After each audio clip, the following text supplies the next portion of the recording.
मैं अभिषेक राज, CEO founder जीवे global. चलिए आज हम बात करेंगे बिहार अनुदेशक बहाली को लेकर। दोस्तों, बिहार अनुदेशक बहाली बहुत जल्द आने वाली है, जैसा कि आप पेपर के कटिंग में देख रहे होंगे।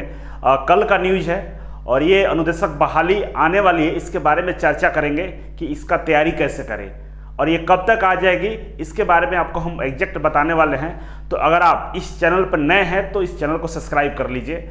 इसके अलावा अगर आप CITS किए हैं या ITI किए हैं तो बैठिए नहीं। बार बार मैं बोलता हूं कि बैठना नहीं है, पढ़ाई शुरू कर दीजिए। इसलिए क्योंकि बहाली जब आ जाती है उस समय तैयारी नहीं होता है। जो पहले से तैयार करके बैठेगा उसकी नौकरी 100% मिल जाएगी। मैं मानता हूं कि आप CITS किए तो थोड़ा सा जानकारी एक्स्ट्रा है, आप बहुत अच्छे हैं पढ़ने में, लेकिन आप पूरे क्वेश्चन को कर देंगे इसकी कोई गारंटी नहीं होती है।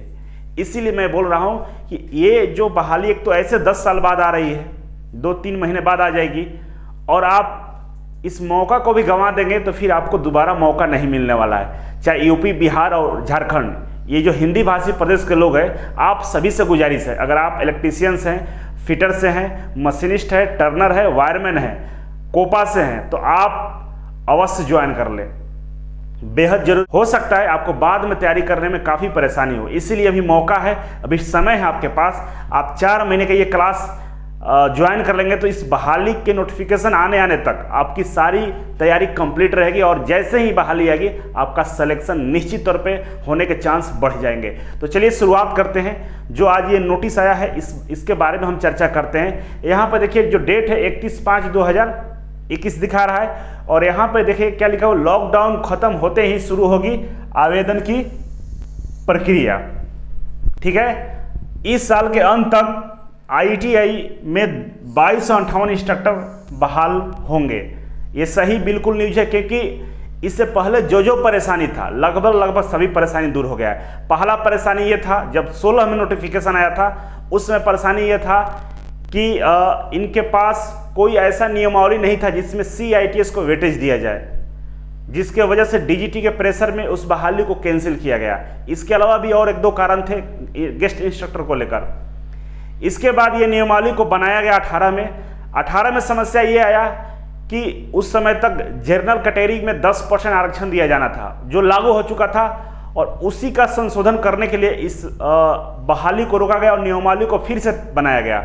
जब दोबारा से नियमावली बना तो इससे पहले जो प्रावधान था कि बिहार कर्मचारी चयन आयोग इसका एग्जाम लेगा, लेकिन जब 2018 में संशोधित नियमावली आया उसमें यह जिक्र कर दिया गया कि अब बिहार कर्मचारी आयोग नहीं, अब यहाँ पे बिहार तकनीकी सेवा आयोग जो टेक्निकल बहाली लेती है, पॉलिटेक्निक हो, बीटेक कॉलेज हो, ITI कॉलेज हो, इसके लिए इसमें फैकल्टी के रिक्रूटमेंट के लिए, इंजीनियर्स के रिक्रूटमेंट के लिए, टेक्नीशियन के रिक्रूटमेंट के लिए, डिप्लोमा जूनियर इंजीनियर के रिक्रूटमेंट के लिए एक बोर्ड बना दिया गया बिहार में, जिसका नाम था बिहार तकनीकी सेवा आयोग।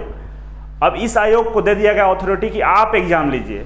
अब यहाँ पे परेशानी एक और आ गया कि बिहार तकनीकी सेवा आयोग का जो नियमावली था उसमें लिखा गया था कि हम कभी भी लिखित परीक्षा के बेस पे मेरिट लिस्ट जारी नहीं करेंगे, मतलब आपके मार्क्स के अनुसार वो आपका सिलेक्शन हो जाता है। लेकिन बिहार श्रम संसाधन विभाग के नियमावली में ये बनाया गया था कि आपको लिखित परीक्षा लेना होगा।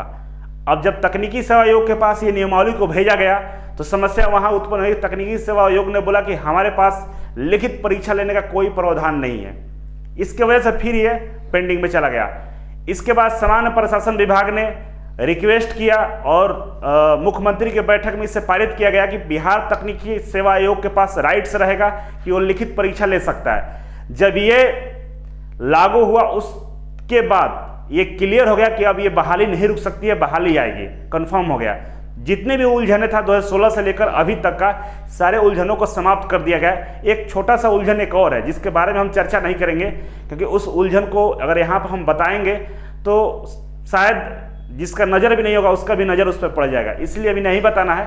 अगर वो उलझन सामने नहीं आता है तो ये बहाली कन्फर्म है, 100% हो जाएगा। वैसे ये 100% होने ही वाला है, कोई अब रोक नहीं सकता है। ठीक है, तब ये कंफर्म हो चुका है कि ITI कॉलेज में 2258 इंस्ट्रक्टर की बहाली होगी, जो इस साल ही पूरा कर लिया जाएगा। काफ़ी कह सकते हैं कि बेहद जरूरी हो गया है। हर अनुमंडल में एक ITI खुल चुका है, जो माननीय मुख्यमंत्री नीतीश कुमार का जो एक सात निश्चय के तहत एक वादा था कि हर अनुमंडल में हम एक ITI खोलेंगे, वो ITI खुल चुका, लेकिन अनुदेशक की भारी कमी है, बिल्डिंग सही से नहीं बना हुआ है। सरकार इस पर ध्यान दे रही, लेकिन बहुत सारे नियम कानून होते हैं, उसकी वजह से ये बहाली फंस जा रहा था। लेकिन अब ये समय आ गया है जिसका बहाली होने वाला है, और इसमें हम आपको बता दें कि इसका नियमावली पर मैंने एक वीडियो बना चुका हूँ कि इसमें नियमावली में क्या क्या प्रावधान है, कैसे एग्जाम होगा, कितने नंबर होंगे, वेटेज कैसे मिलेगा, इस पे सारा मैं वीडियो बना चुका हूं। यहाँ पे भी लिखा हुआ है कि अनुभव और CTI उत्तीर्ण को मिलेगा वेटेज।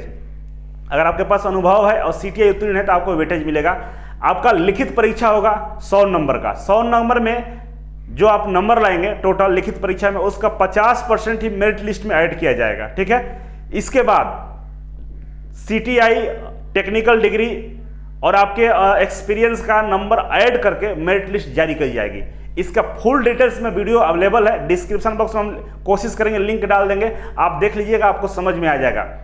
दूसरा कन्फ्यूजन ये हो रहा होगा आपके मन में कि इसका जो बहाली होगा, जो लिखित परीक्षा होगा, क्या उसमें पूरे क्वेश्चन टेक्निकल होंगे या उसमें नॉन टेक्निकल भी होंगे। तो देखिए, इससे पहले जो बहाली हुई थी 2012 के आसपास, उसमें पूरी तरह से टेक्निकल था, सारे क्वेश्चन टेक्निकल पूछे गए थे और ITI के लेवल का क्वेश्चन था। वैसे में इस बार जो एग्जाम होने जा रहा है, पहली बार तकनीकी सेवा आयोग लिखित परीक्षा लेगा, तो अभी तक वो सिलेबस जारी नहीं किया गया, लेकिन जब नोटिफिकेशन आएगा तो सिलेबस जारी हो जाएगा। लेकिन फिलहाल अभी ये तय है कि 70% टेक्निकल कंफर्म है। दो चीज हो सकता है, या तो 70% टेक्निकल आ जाएगा और 30% नॉन टेक्निकल ऐड कर देगा, नहीं तो 100% टेक्निकल का ही एग्जाम होगा। तो ये दो कंडीशन आपके सामने बनते हैं। तो आप सबसे पहले अपना टेक्निकल, जिस ट्रेड से CTI किए हैं, जिस पोस्ट के लिए आप अप्लाई करने वाले हैं, उस पोस्ट का तैयारी में लग जाइए, ठीक है। और तैयारी अगर आप अभी से करेंगे तो टेक्निकल आपका कंप्लीट रहेगा 70%। मान लीजिए ऐसा होता है तो 70% तो पहले से कंप्लीट है, और मैथ रीजनिंग ऐड करेगा, GK ऐड करेगा, उस समय आप 1-2 महीने में उसे कंप्लीट कर सकते हैं। लेकिन अभी से नहीं पढ़ेंगे तो काफ़ी मुश्किल हो जाएगा, हो सकता है आपको नौकरी ना मिले, इसीलिए तैयार रहिए। और टेक्निकल का क्लास 5 जून से स्टार्ट हो रहा है। इजी वे कोचिंग में 5 जून से ऑनलाइन क्लास स्टार्ट हो रहा है। आप इस बैच को जरूर ज्वाइन करें। जितने भी लोग CITS किए थे मेरे कहे अनुसार, उन सभी लोगों से निवेदन करता हूं कि एक बार 2500 रुपया खर्च करना कोई बड़ी बात नहीं है, एक बड़ी नौकरी आ रही है। और जो आपने इतने सालों से इंतजार किया, इतना मेहनत किया था, इतने दूर जाके आपने पढ़ाई किया, लाखों रुपए खर्च किए, तो एक बार और 2500 रुपये खर्च करके इसका तैयारी जरूर कर लें। क्योंकि बार बार आप लोगों का कंप्लेन होता कि आपके कहने से मैंने CTI कर लिया, लेकिन जब बहाली आ रही है तो आप मेरे कहने से पढ़ाई भी शुरू कर दीजिए। और इसके बाद झारखंड और UP में भी आने वाला है, तो पहले जो सामने है उसका तैयारी में लग जाइए। और सभी जगह टेक्निकल रहेगा 70 से 80%, और नॉन टेक्निकल के चांसेस कम है वैसे, लेकिन देगा भी तो कोई फर्क नहीं पड़ता है। 70% अगर आपका तैयारी है तो आप कंफर्म है, आप क्वालिफाई हो जाएंगे, आपको नौकरी मिल जाएगी, ठीक है। अब वीडियो लंबा हो जाएगा बहुत, तो चलिए, बाकी आपकी मर्जी, और आप तैयारी करेंगे या ना करेंगे या घर पे सोए रहेंगे तो आपको आगे पता चलेगा। फिलहाल अगर मेरा फेसबुक ग्रुप अभी तक ज्वाइन नहीं किए हैं तो ज्वाइन कर लीजिए। इस फेसबुक ग्रुप में 2,40,000 मेंबर जुड़े हुए हैं। इस तरह का न्यूज, नोटिफिकेशन, बहुत सारा डिस्कशन, कुछ भी आपके पास डाउट है आप पूछ सकते हैं, हमसे बातचीत कर सकते हैं। बहुत सारा वहां पर मेंबर है जो आपको सही गाइडलाइन देंगे। तो चलिए, आज के लिए इतना ही था। Thank you so much.